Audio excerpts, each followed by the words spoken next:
कशाबद्दल आला होता फोन? साहेब एक घोळ झालाय. कसला घोळ? ते कसला घोळ?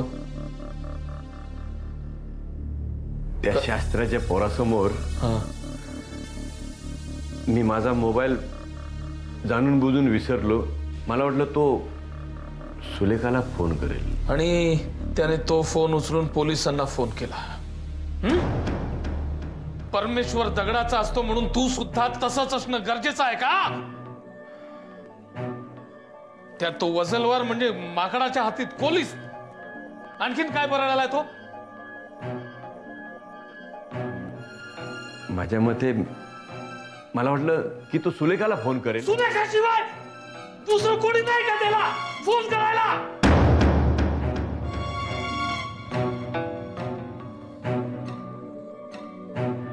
आज पोलिसांचं कळलंय.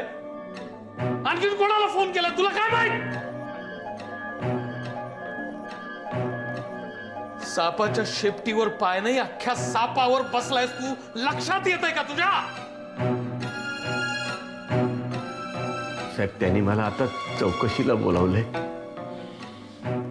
साहेब माझ्या हातून मोठी चूक झाली. आता मलाच ती भोगावी लागणार बहुतेक.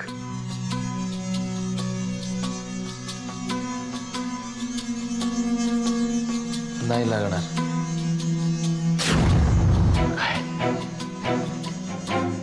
नाही भोगावी लागणार परमेश्वर. म्हणजे साहेब परमेश्वराला पकडणं संतांना जमलं नाही तिकडे याला जमणार आहे.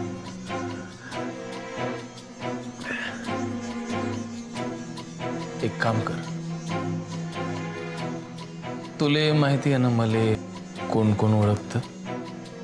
साहेब वेळ आल्यानंतर गृह खातं सुद्धा मॅनेज करू शकतो मी, हे तुले माहिती आहे ना? मग हे वजलवार कोण आहे?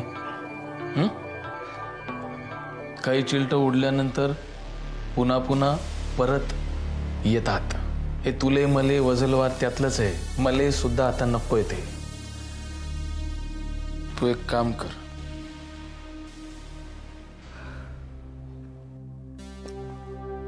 राधा, आज प्रथमेशने पुन्हा हट्ट धरला होता स्विमिंगला जायचा. रोज कसले ना कसले तरी बहाणे शोधते मी. अजून किती दिवस त्याच्याशी खोटी समजूत काढावी लागणार आहे मला? देव प्रथमेशच्याच बाबतीत इतका निष्ठुर काय? मी या संदर्भात आजोबांशी बोलून आलोय. काय म्हणाले आजोबा? माझ्या ना डोक्यात सतत तोच विचार असतो. तो सतत मला कसले ना कसले तरी प्रश्न विचारत राहतो. मी काय उत्तर देऊ त्याला? स्विमिंग कायमचं बंद करायचं नाहीये त्याचं, फक्त काही दिवसांसाठी. म्हणजे? आता आजोबा म्हणाले संकेत हा फक्त इशारा असतो आणि इशारा आपल्याला सावध राहायला सांगतो. सध्या प्रथमेशचे ग्रह अनुकूल नाहीयेत. काही दिवसांनी त्याची ग्रहदशा सुधारल्यावर हा धोका कदाचित टळू शकेल आणि मग तो त्याचं स्विमिंग कंटिन्यू करू शकेल. फक्त काही दिवस काळजी घ्यायला हवी राधा. प्रथमेशचा हरवलेला आनंद त्याला जर परत मिळणार असेल ना, तर काय वाटेल ते करायला तयार आहे. त्याचा आनंद हीच माझ्या आयुष्यातली सर्वात महत्त्वाची गोष्ट आहे.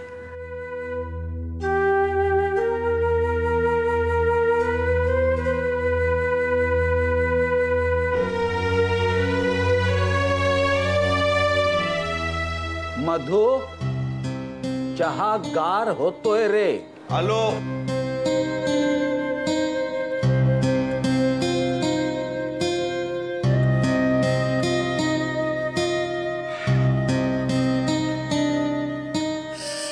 बाबा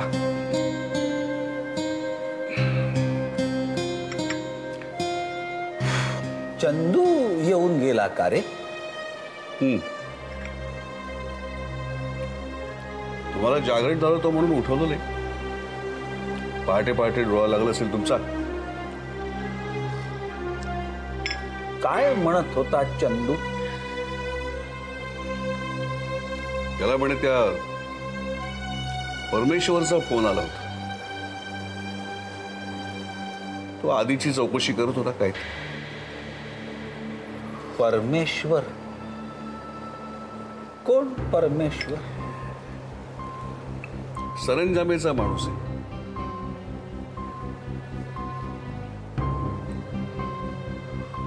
सरंजामेंचा आणि आदिनाथचा काय संबंध?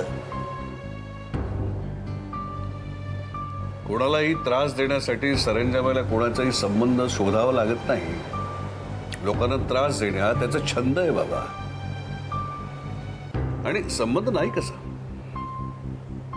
त्याच्या मुलाला गजाआड करण्यासाठी आधीने प्रयत्न केले हे त्याला माहिती आहे. आणि मी त्याला क्लास काढण्यासाठी नकार दिला होता तेव्हापासून आमचे सलोख्याचे संबंध आहेतच ना. काय म्हणणं आहे मग चंदूचं? त्याला त्या परमेश्वरचा संशय आहे. त्याचा तो आता माग काढतोय. चंदूने असं काही करायचं म्हटलं ना की मला टेन्शन येतं बाबा.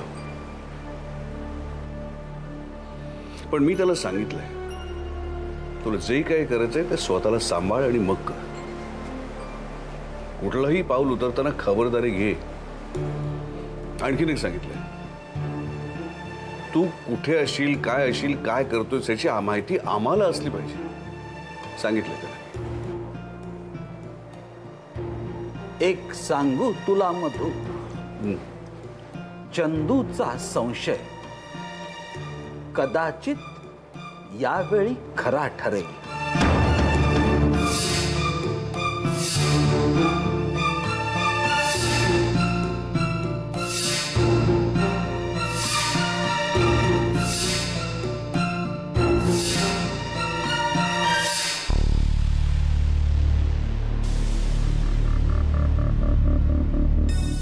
हॅलो, मी काय सांगतो ते ध्यानात घ्या. तो बिथरलाय. तळपायाची आग मस्तकात गेली की माणूस तसाच वागतो. तो बाहेर जाण्याचा प्रयत्न करेल. नीट लक्ष ठेवा त्याच्यावर. हा. नमस्कार परमेश्वर.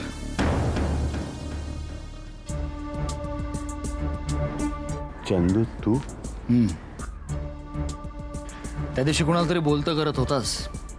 आज कुणावर तरी नजर ठेवतोस. खूप जवळचा दिसतोय भक्त. हाय जवळचा पण अजून झाला नाहीये. पण आमच्या देवाला वाटतंय की त्याने व्हावं. होत नाहीये. आता त्याची मनोभावे आरती केल्याशिवाय सुटका नाही हे नक्की. बिचारा. खरंच बिचारा. तुझं नशीब जोरावर आणि तू साहेबांच्या मर्जीतला म्हणून वाचलास. खरंय. पूर्वपुण्याईच माझी. त्यामुळे तुमच्या देवाचे सगळे अवतार बघायला मिळाले आणि वेळीच राम राम ठोकलं मी. येशील. तूही परत येशील. नक्की येईन. पण तोपर्यंत तुमचं देऊळ अनाधिकृत म्हणून पाडलं नाही ना तर. म्हणजे जेव्हा पोलीस दर्शनाला येतील ना तेव्हा व्यवस्थित कळेल तुम्हाला. ते कशाला येतील? तुमच्या देवाला एका नवीन देवळात नाही ना. तुमच्या देवाला एक असा मोठा गाभारा मिळेल ना. येतो मी.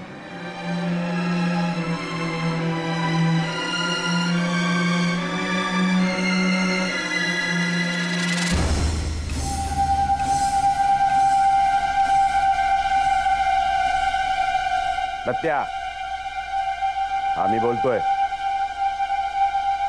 सांगितलेलं ध्यानात ठेव. काय झालं काका?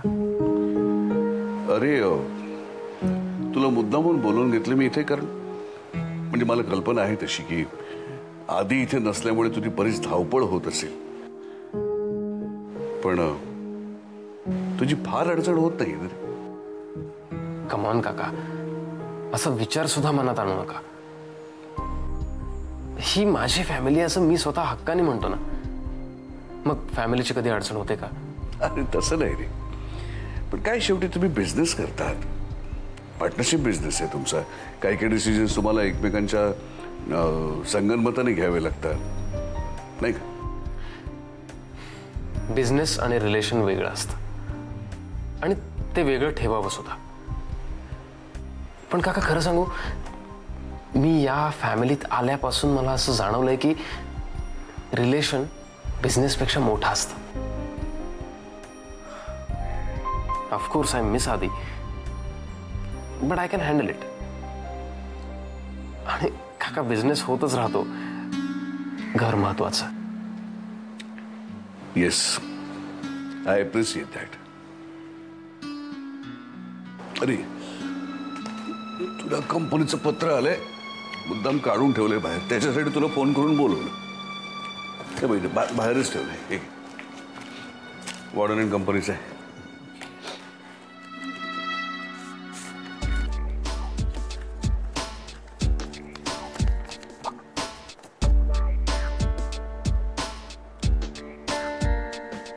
ग्रेट, बट इट्स स्ट्रेंज काका. काय झालं? आमचं बिझनेस प्रपोजल पास झालाय, इट्स अप्रूव्ड. अरे मग चांगली गोष्ट आहे की, काँग्रेट्स. नाही पण मला एक कळत नाही की हे सगळं केलं कोणी. हे बिझनेस प्रपोजल कुठे ठेवलंय हे आधीला आठवतही नव्हतं. ते त्यांच्यापर्यंत पोहोचलं, ते पास झालं. काका वॉर्डन अँड कंपनीमध्ये बिझनेस प्रपोजल पास होणं फार मोठी गोष्ट आहे. खूप कंपन्या प्रयत्न करत असतात. नक्कीच कोणतरी मदत करताय आम्हाला, पण त्या व्यक्तीला आम्हाला हे कळू द्यायचं नाहीये की ती व्यक्ती कोण आहे. You are lucky. प्रत्येकाला अशी माणसं नाही भेटत.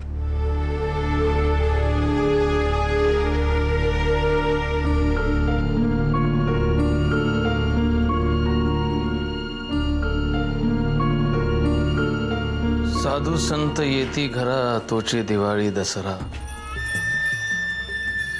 वा, आपल्या घरी कधीच साधू संत आले नाहीत नाही, पण चंदोबा आज तू आला संत आल्यासारखं वाटलं. खरंच बोल. बोलायला नाही, विचारायला आलोय.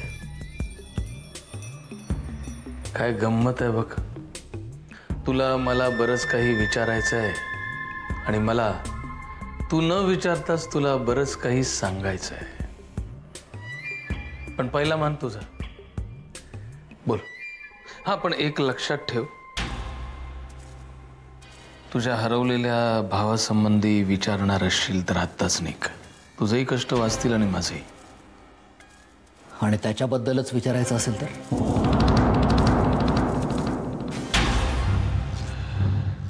दोन नंबर लिहून घे. एक पोलीस स्टेशनचा आणि दुसरा हरवलेली मुलं गोळा करणारी संस्था आहे ना, तिचा आहे. या दोन्हीपैकी कुठेतरी तुझा भाऊ तुला सापडेलच. सापडला की लगेच मला फोन कर. मी ढोल, तासे, पेढे, मिठाई सगळं काय घेऊन लगेच. बस बस. आता मी काय सांगतो ते ऐकायचं. तुमच्या या परमेश्वरवर बरेच दिवस नजर ठेवून होतो मी. त्याचं वागणं संशयास्पद वाटलं म्हणून इथपर्यंत आलो. माझा भाऊ आदी कुठं आहे हे माहिती असेल तर सांगून टाका. उगाच मी शोधाशोध करणार, मग पोलिसांना घेऊन तिथपर्यंत पोहोचणार कशाला ना.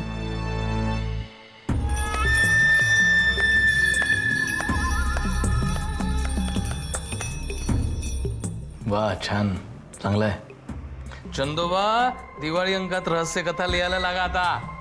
लोक वेडे होतील वाचून. खरं सांगतो, मस्करी करत नाहीये मी. मस्करी काय, आणखी काहीही करण्याची हिंमत यापुढे तू करू नकोस.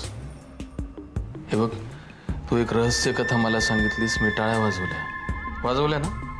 आता मी एक गोष्ट सांगतो, ती ऐकून तू टाळ्या वाजवायच्या की त्यातून काही बोध घ्यायचा हे तू ठरव. काय नाही रे, एक ऋषी असतो, त्याकडे एक उंदीर येतो, म्हणतो की मला मांजराची भीती वाटते, मला मांजर करा. ऋषी त्याला मांजर करतो. दुसऱ्या दिवशी तो उंदीर म्हणतो की मला वाघाची भीती वाटते, आता मला वाघ करा. ऋषी त्याला वाघ करतो आणि तो वाघ त्या ऋषीला खायला उभा राहतो. मी स्वतःला वाघ समजत नसलो तरी तुला उंदरापेक्षा कमी समजत नाही.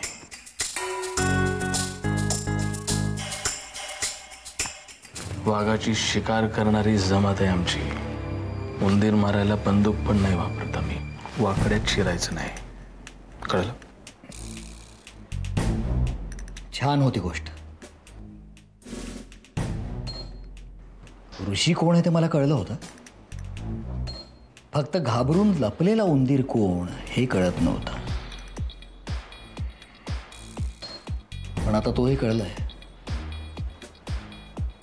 पण एक प्रॉब्लेम आहे, उंदराला वाघ नाही करता येत. वाघाची शिकार करता ना तुम्ही? एखादं कातडं शिल्लक असेलच तुमच्याकडे, टाकून बघा ते तुमच्या या उंदरावर. याचा वाघ होतो का? येतो मी.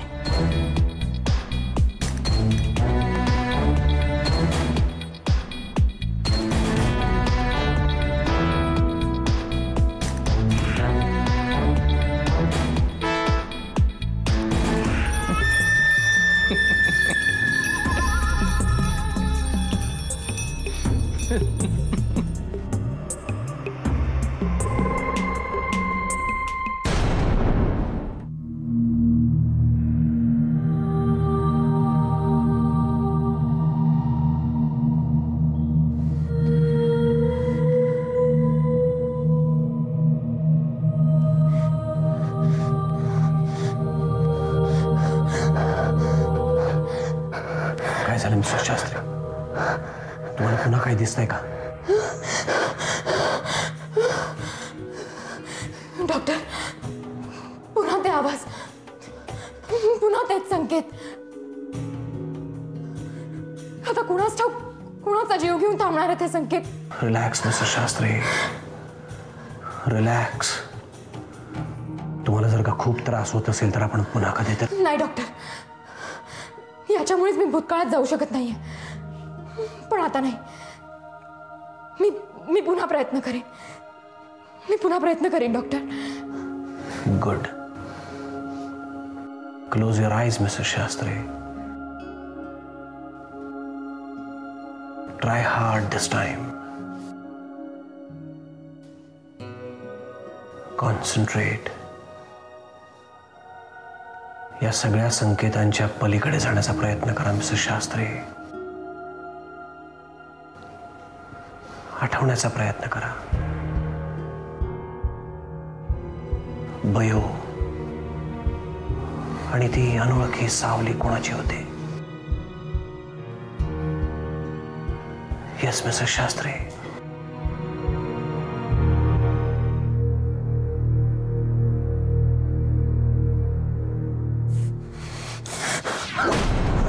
काय झालं मिस्टर शास्त्री?